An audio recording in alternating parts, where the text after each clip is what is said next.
اور جب اللہ تعالیٰ رزق کا فیصلہ کرتا ہے کہ کس کو کتنا دینا ہے تو اس کے حساب سے اللہ سبحانہ تعالیٰ نے پھر جن کو رزق زیادہ دیا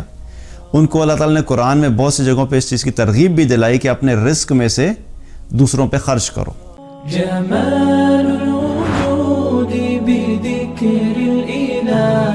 وتصفو الحياة بنور هدى جمال الوجود اللہ تعالیٰ انسانوں میں جو رزق تقسیم کرتا ہے وہ ہر ایک کو برابر نہیں عطا کرتا۔ اللہ تعالیٰ نے کسی کو زیادہ رزق دیا، کسی کو بہت زیادہ دیا، کسی کو تھوڑا دیا اور کسی کو بالکل ہی تھوڑا دیا۔ یہ سب اللہ تعالیٰ کا فیصلہ ہے کہ اللہ سبحانہ تعالیٰ کس کو کتنا رزق دینا چاہتا ہے۔ اولم یعلم ان اللہ یبسط الرزق لمن یشاء ویقدر، کہ یہ جانتے نہیں ہیں کہ اللہ ہی ہے جس کا چاہتا ہے رزق بڑھا دیتا ہے اور جس کا چاہتا ہے رزق کم کر دیتا ہے۔ اور اللہ تعالیٰ نے یہ جو نظام رکھا ہے کسی کو زیادہ دینا کسی کو کم دینا، اس میں حقیقت میں سب کے لیے امتحان ہے۔ جس کو اللہ سبحانہ تعالیٰ زیادہ دیتا ہے اس کے لیے کیا امتحان ہے کہ وہ رزق اللہ نے جو اس کو دیا ہے یا وہ جو مال اللہ نے اس کو دیا ہے اس مال میں سے وہ اپنے پہ کتنا خرچ کرتا ہے،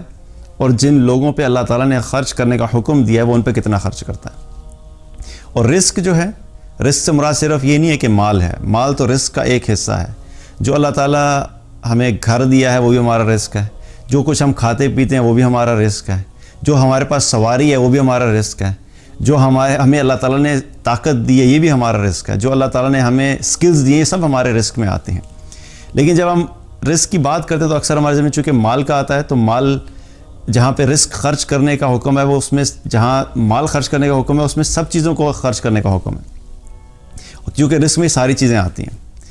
اور جب اللہ تعالیٰ رزق کا فیصلہ کرتا ہے کہ کس کو کتنا دینا ہے تو اس کے حساب سے اللہ سبحانہ تعالیٰ نے پھر جن کو رزق زیادہ دیا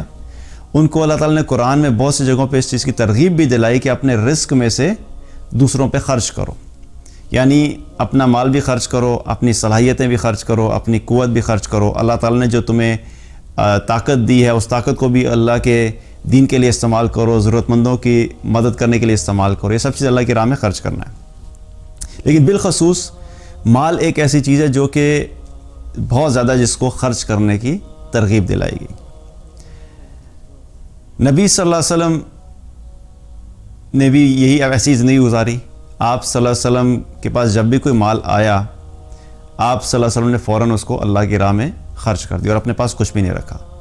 اور جو اللہ کی راہ میں خرچ کرتا ہے، ایک تو فرض پہ خرچ کرنا جو فرائض ہیں ہمارے، فرائض کے علاوہ جو صدقات ہیں جو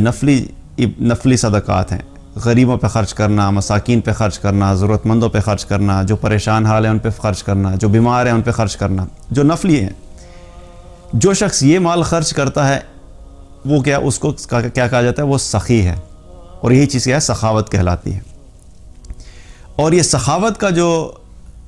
درس ہے اور سخاوت کے جو تعلیم ہے وہ نبی صلی اللہ علیہ وسلم نے صحابہ کو حدیث کے ذریعے بھی دی، اور آپ صلی اللہ علیہ وسلم نے خود عمل کر کے بھی اس چیز کو دکھایا کہ کس طریقے سے سخاوت کی جاتی ہے۔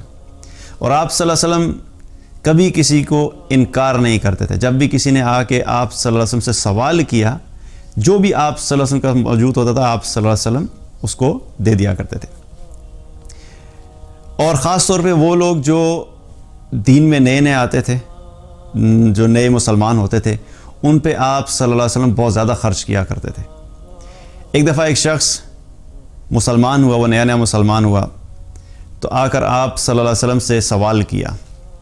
تو آپ صلی اللہ علیہ وسلم نے اس سے کہا کہ ان دو پہاڑوں کے درمیان جتنی بکریاں یہ ساری تمہاری ہوئیں، ساری بکریاں تمہاری ہوئیں، سب بکریاں اس کو دے دیں۔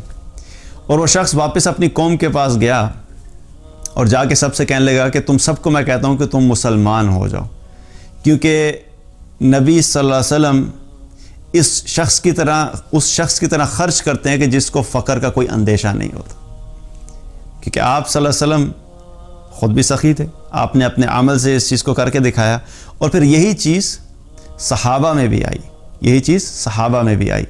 صحابہ نے بھی جو بھی مال ان کو اللہ تعالیٰ نے دیا اس میں سے بھی وہ دل کھول کے خرچ کرتے تھے۔ تو جہاں پہ مال کا آنا ایک نعمت ہے، اسی کے ساتھ ساتھ کیا ہے کہ ایک امتحان بھی ہے۔ ہم لوگ اکثر کیا کرتے ہیں، دعا تو کرتے ہیں یا اللہ ہمارا مال بڑھا دے، مال بڑھا دے، لیکن ہمیں یہ خیال نہیں ہوتا، یہ فکر نہیں ہوتی کہ جو مال ہم کما رہے ہیں، جو اللہ تعالیٰ ہمیں مال دے گا اس کا پھر حساب بھی ہوگا۔